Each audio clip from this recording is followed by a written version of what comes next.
रुख करेंगे बड़ी खबर का। देश भर के कई राज्यों में आज भारी बारिश का अलर्ट जारी किया गया है। महाराष्ट्र, गुजरात और मध्य प्रदेश में तेज बारिश की चेतावनी दी गई है। गुजरात के कच्छ, जूनागढ़, अरावली में भी अलर्ट जारी किया गया है। मुंबई, कोंकण, पालघर और ठाणे में भी बारिश का अलर्ट जारी किया गया है। इसके अलावा मध्य प्रदेश के शाजापुर, सीहोर और बैतूल में भी अलर्ट है। तो आंधी तूफान के साथ भारी बारिश की चेतावनी दी गई है। मौसम से जुड़ी इस वक्त की बड़ी जानकारी आपको बता रहे हैं। आज देश भर के कई प्रदेशों में मौसम का रुख बदला सा दिखाई देगा और खास तौर पर कई जगहों पर भारी बारिश की चेतावनी भी मौसम विभाग ने जारी की है। तो आपको बता दें कि महाराष्ट्र, गुजरात और मध्य प्रदेश में तेज बारिश की चेतावनी है। गुजरात के कच्छ, जूनागढ़, अरावली में बारिश का अलर्ट है। तो मुंबई, कोंकण, पालघर और ठाणे में भी आज भारी बारिश की चेतावनी जारी की गई है।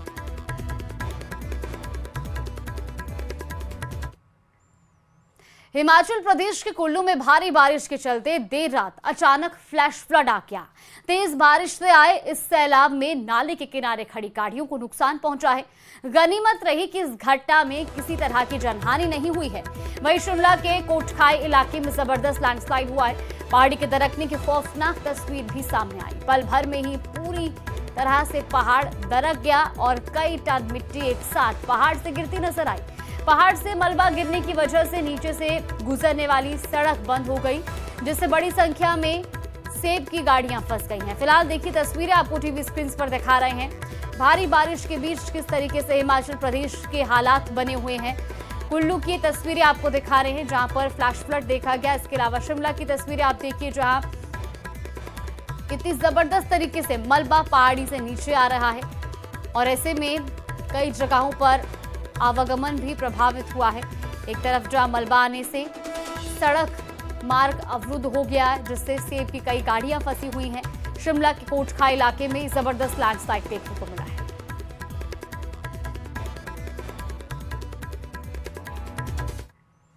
तो वही उत्तराखंड के चमोली में भी लगातार बारिश के बाद तापमान में भारी गिरावट देखने को मिली। बारिश के बाद नदियों का जलस्तर तेजी से बढ़ रहा है। अलकनंदा, धौली और पिंडर नदियों का रौद्र रूप देखकर प्रशासन अलर्ट हो गया है।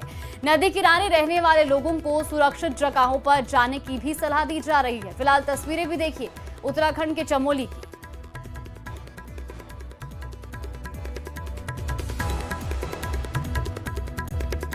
और अब बड़ी खबर आपको बता दें, जहां भारत चीन रिश्तों पर भारत और चीन के बीच 10 मुद्दों पर सहमति बनी है। भारत चीन के बीच सीधी उड़ानें जल्द बहाल होंगी। भारत चीन सीमा पर शांति और स्थिरता बनाए रखने पर भी सहमति बनी है। चीन ने प्रधानमंत्री नरेंद्र मोदी की SCO में उपस्थिति का भी स्वागत किया है।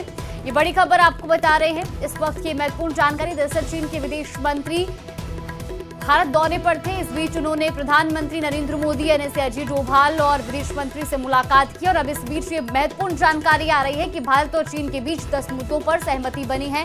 भारत चीन के बीच सीधी उड़ानें भी जल्द ही शुरू होंगी। इसके अलावा सीमा पर शांति और स्थिरता बनाए रखने पर भी सहमति बनी है। इस वक्त की ये महत्वपूर्ण जानकारी। चीन ने प्रधानमंत्री नरेंद्र मोदी की SCO में उपस्थिति का भी स्वागत किया है और सीमा पर शांति और स्थिरता बनाए रखने पर सहमति जताई है। इस सड़क में संसद तक SIR पर सियासी संग्राम जारी है। मॉनसून सत्र के दौरान संसद परिसर में विपक्ष का विरोध प्रदर्शन जारी है। विपक्ष लगातार मतदाता सूची के विशेष गहन पुनरीक्षण यानी SIR के जरिए कथित तौर पर वोट चोरी का आरोप लगा रहा है। बिहार की जनता से उनका वोट चोरी करने का तरीका। दिल्ली से बिहार तक SIR पर सियासत गरमाई। वोट चोरी पर चुनाव आयोग वर्सेस पूरा विपक्ष। वोटर का अधिकार चुनाव आयोग से आर पार। सड़क से संसद तक विपक्ष का हमला तेज है। कांग्रेस सांसद और लोकसभा में नेता प्रतिपक्ष राहुल गांधी बिहार में वोटर अधिकार यात्रा निकाल रहे हैं और सड़क पर चुनाव आयोग के SIR के खिलाफ मोर्चा ले रखा है। बिहार में इस साल होने वाले विधानसभा चुनाव के लिए राहुल गांधी ने इसे इंडिया गठबंधन का सबसे बड़ा मुद्दा बना रखा है। और बीजेपी के बीच में पार्टनरशिप चल रही है। ये मिलकर वोट चोरी कर रहे हैं। इस बात से आप सहमत हैं? बिहार इस बात से सहमत है? यह आपका अधिकार है, संविधान आपको ये देता है। इसके लिए आप लड़े हो, आप मेहनत करते हो और ये नरेंद्र मोदी, अमित शाह और इलेक्शन कमिश्नर मिलकर आपसे छीन रहे हैं। वहीं संसद परिसर के मकर द्वार पर विपक्षी सांसदों ने बड़े बड़े बैनर और पोस्टर लेकर प्रदर्शन किया, जिन पर तीनों चुनाव आयुक्तों की तस्वीर थी और वोट चोरी रोकने की मांग लिखी थी।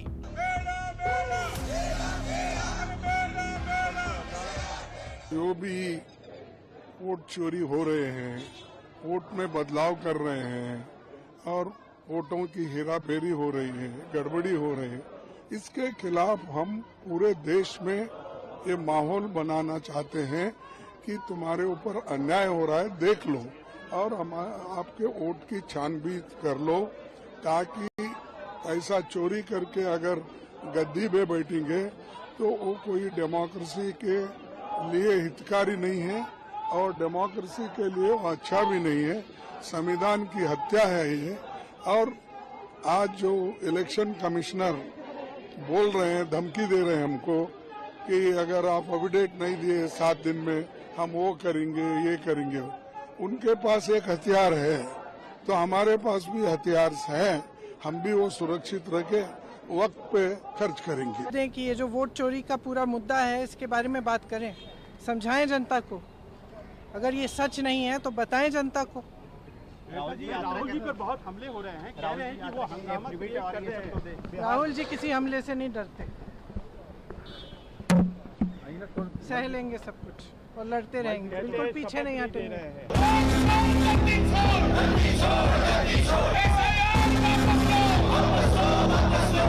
कांग्रेस और बाकी विपक्षी दल चुनाव आयोग और केंद्र सरकार पर हमलावर हैं। वहीं बीजेपी ने इस पर पलटवार किया है कि अगर आपको आपत्ति उठानी है तो आप एफिडेविट पे फाइल करिए। आपका इलेक्शन होता है तो उसके खिलाफ आप इलेक्शन पिटीशन नहीं फाइल करते हैं। तो क्या चाहते हैं आप? आप कानून सम्मत कोई काम नहीं करेंगे, खाली संसद में हल्ला करके संसद को चलने नहीं देंगे। और इतना धन जनता अपने विषय का उत्तर चाहती है मंत्रियों से, हम लोग वहां चर्चा करना चाहते हैं, आप नहीं कर रहे हैं, तो आपको देश कभी माफ नहीं करेगा। मोटी बात यह है, अगर राहुल गांधी को वोट नहीं मिलता तो हम क्या करें? और ऐसे लक्षण से राहुल गांधी जी आपको और वोट नहीं मिलेगा जिस तरह से आपने संसद को शर्मसार किया। संसद से सड़क तक विपक्ष और सरकार का टकराव जारी है। न तो चुनाव आयोग नरमी दिखा रहा है और न ही कांग्रेस के साथ बाकी विपक्षी अपने तेवर को कम कर रहे हैं। और फिलहाल जंग जारी है और सियासत के लिए चुनावी हथियार बन गया है SIR।